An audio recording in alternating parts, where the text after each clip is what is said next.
The courtroom was so silent you could hear the weight of the moment pressing down on everyone's chest. All eyes were fixed on Jasmine Crockett, a young attorney whose name had begun to ripple through the nation like a quiet storm. Facing her was Justice Breyer, a man whose intellect and composure had defined decades of American law. Yet that day, for the first time in his career, even he seemed uncertain, caught between admiration and disbelief at what was unfolding before him. Jasmine stood steady, her voice calm but filled with fire. The case she carried wasn't just another headline, it was about truth, power, and the cost of being underestimated. It had started months earlier when Jasmine took on a civil rights case few dared to touch. A young factory worker named Miguel had been wrongfully imprisoned after exposing corruption inside a billion-dollar corporation.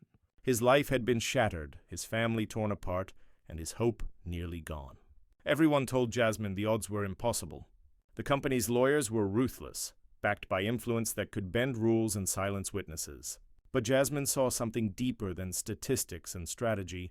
She saw humanity, and she refused to let power rewrite justice. Against every warning, she took the case to the Supreme Court. The early hearings were brutal.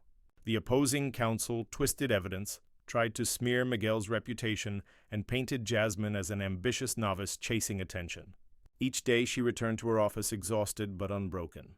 Late nights were spent combing through documents others had ignored, searching for a thread that could unravel the corporation's web of lies.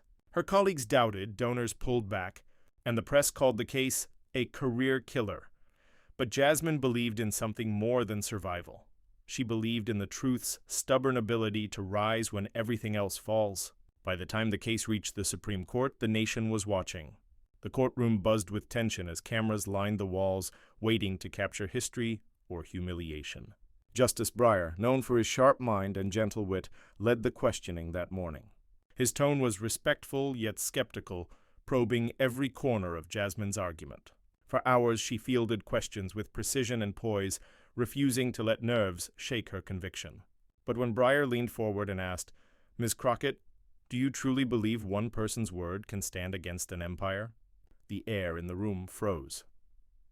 Jasmine paused, her eyes drifting toward Miguel, who sat behind her in silence. His hands trembled, the weight of years in confinement still haunting him. Then she turned back to the bench, her voice steady as she began. "Justice Breyer," she said softly, "when the truth is buried under power, it takes only one person brave enough to dig for it. History isn't written by empires. It's rewritten by those who refuse to be erased." The room shifted. Something in her tone carried more than legal reasoning. It carried human truth. Even Breyer leaned back, his pen motionless. She began to lay out evidence like a story unfolding. A hidden email chain, suppressed audit reports, and whistleblower testimonies that the opposing side thought long destroyed. Each revelation landed with the force of a hammer striking steel.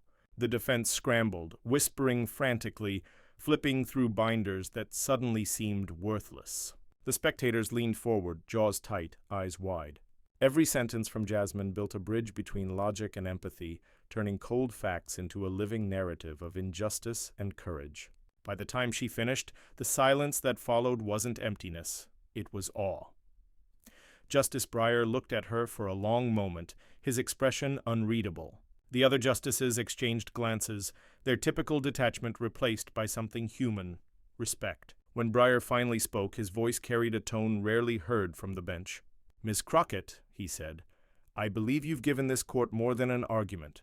You've reminded us why this institution exists." Gasps rippled through the courtroom. Even Miguel's eyes filled with tears, his faith in justice slowly being restored before a watching world. The verdict came days later. In a unanimous decision, the Supreme Court ruled in favor of Miguel.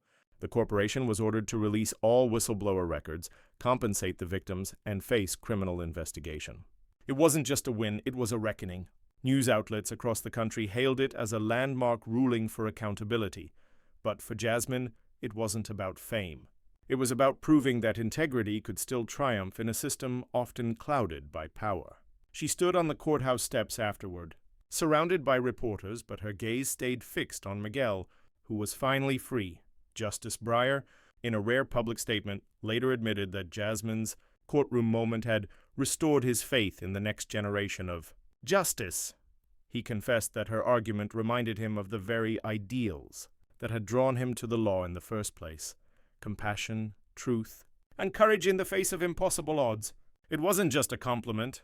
It was an acknowledgement that even the highest minds can still be moved by conscience. That day, Breyer wasn't the teacher. He was the student, learning again what justice truly means. In the months that followed, Jasmine became a symbol for young lawyers across the nation. Law schools invited her to speak, documentaries chronicled her rise, and activists quoted her line, "History isn't written by empires. It's rewritten by those who refuse to be erased." Yet fame never changed her. She still visited Miguel's family on weekends, helping them rebuild their lives. Her office remained small, her desk cluttered with files for clients who couldn't afford high-powered representation. For her, justice wasn't a profession, it was a promise. But not everything was easy. Power never forgets when it's challenged. The corporation's allies sought to discredit her, digging through her past and spreading rumors. Threats appeared in her inbox and strangers followed her home. Still, Jasmine refused to bow. "If they're trying to silence me," she told a reporter, "it means I'm saying something worth hearing." The more they tried to bury her, the more her light spread. People saw not just a lawyer, but a mirror, reflecting the courage we all wish we had when the odds are against us. Justice Breyer invited her once more to deliver a lecture at Harvard about the heart behind the law.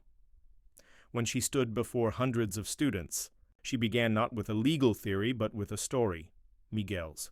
She spoke about how the law should never lose its humanity, how justice must not only be blind, but brave. Breyer, sitting in the front row, nodded quietly.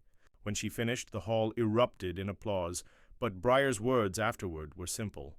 "You didn't just change a case," he said. "You changed the way we remember justice." As years passed, Jasmine's influence spread beyond the courtroom. She inspired reforms in whistleblower protection laws and helped launch programs for young lawyers from underprivileged backgrounds. Miguel became a public advocate, turning his pain into purpose. The case that once seemed unwinnable became a cornerstone of modern legal ethics.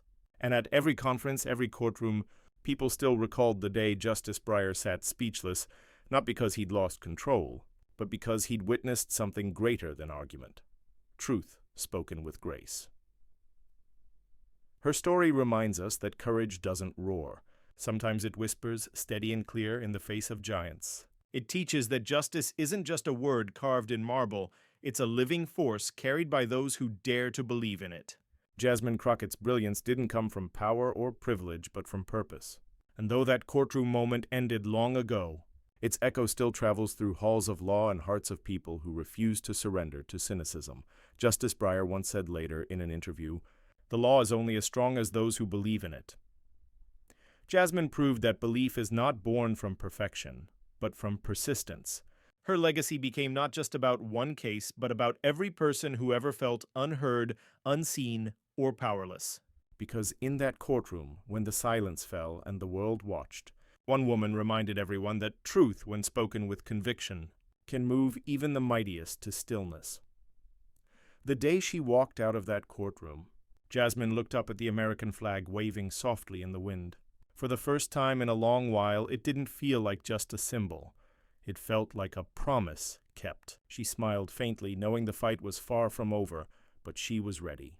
For justice, for truth, and for every voice that had ever been silenced. And somewhere inside the halls of the Supreme Court, Justice Breyer smiled too, because he had witnessed something rare.